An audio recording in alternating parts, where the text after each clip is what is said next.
காவல்துறை முன்னாள் அதிகாரி திரு ராஜாராம் அவர்களும் இணைந்திருக்கிறார். திரு ராஜாராம், இதில் வந்து இவ்வளவு நாள் வந்து இந்த மது இங்கே இருந்தது, இந்த கள்ளச்சாராயம் இருந்தது, ஆனால் வெளியில் சொல்ல முடியலை அப்படின்ற விஷயம்லாம் சொல்கிறாங்க.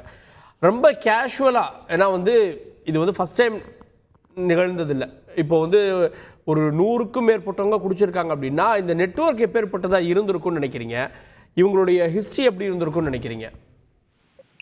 அதாவது 200 லிட்டர் சாராயம் கைப்பற்றப்பட்டதா இப்ப பார்த்தேன். ஆமா, 200 லிட்டர் கைப்பற்றப்பட்டதுன்னா அது வந்து அந்த 200 லிட்டர் மெத்தனால், மீத்தேல் ஆல்கஹால், அது வந்து கைப்பற்றப்பட்டதே எவ்வளவு இருக்குன்னா கிட்டத்தட்ட குடிச்சது 100 பேர்கிட்ட சொல்றாங்க.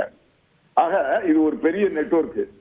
அதாவது அரசு மதுபான கடையில வைக்கக்கூடிய சாராயத்தை குடிக்காம இந்த மாதிரி பாக்கெட் சாராயம் இதை எடுத்து கொடுத்திருக்காங்க, இதை கொண்டு சப்ளை பண்ணிருக்காங்க.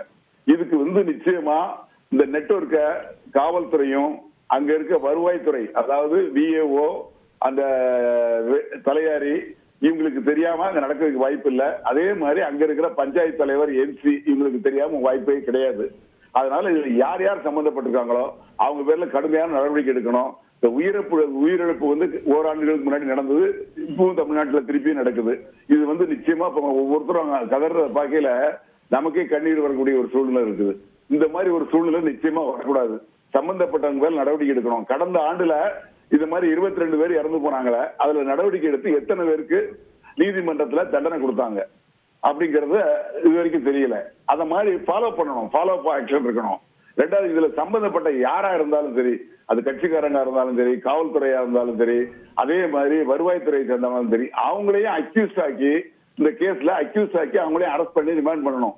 அப்படின்னாதான் ஒரு விழிப்புணர்வு ஏற்படும், ஒரு பயம் ஏற்படும். இனிமேல் இது மாதிரி ஒரு சம்பவம் நடக்காது அப்படிங்கிறது என்னுடைய கருத்து. இல்லை, இப்போ காவல்துறை அதிகாரிகளை சஸ்பெண்ட் பண்ணியிருக்காங்க, அதை தாண்டி மதுவிலக்கு பிரிவே மாற்றிருக்காங்க, காவல் கண்காணிப்பாளரை சஸ்பெண்ட் பண்ணியிருக்காங்க. இது வந்து துறை ரீதியாக வந்து இப்போ ஒரு நிகழ்வு நடந்ததன் மூலமாக இப்போ இங்கே வந்து ஓகே ஒட்டுமொத்த அதிகாரிகள் மாற்றப்பட்டிருக்காங்க. இப்போ மற்ற மாவட்டத்தில் இல்லைன்னு நம்ம சொல்ல முடியுமா? அவங்க விழிப்பாக இருந்து இதை தடுப்பாங்கன்னு நினைக்கலாமா? உளவுத்துறை மூலமா, மாநில உளவுத்துறை மூலமா தமிழ்நாடு முழுக்க எங்கெங்கெல்லாம் இது மாதிரி சாராயம் காய்ச்சறாங்க, இது மாதிரி பாக்கெட் சாராயம் விற்கிறாங்க, எங்கிருந்து மெத்தனால் கடத்தப்படுது, எல்லா விஷயங்களையும் உளவுத்துறை மூலமா விசாரிச்சு ஒரு அறிக்கை வாங்கி அரசு தீவிரமான நடவடிக்கை எடுத்து இதை கம்ப்ளீட்டா ஒழிக்கணும். இது வந்து தடுக்கிறது இல்ல, ஒழிக்கணும். ஒழித்து இது மேல இந்த ஒரு சம்பவம் நடக்கவே கூடாது. இப்போ வேற எங்கெல்லாம் நடந்துட்டு இருக்கோ அது எல்லாத்தையும் சம்பந்தப்பட்டவங்களை அரெஸ்ட் பண்ணி ரிமாண்ட் பண்ணணும். அதுல வந்து எந்த கொஞ்சம் விதமா, அதாவது தயவு தாட்சியங்கிறது இருக்கக்கூடாது. அந்த மாதிரி பண்ணாதான் இதுக்கு ஒரு முடிவு வரும் அப்படிங்கிறது என்னுடைய கருத்து. செய்திகளை உடனுக்குடன் தெரிந்து கொள்ள உடனே சப்ஸ்கிரைப் பண்ணுங்க.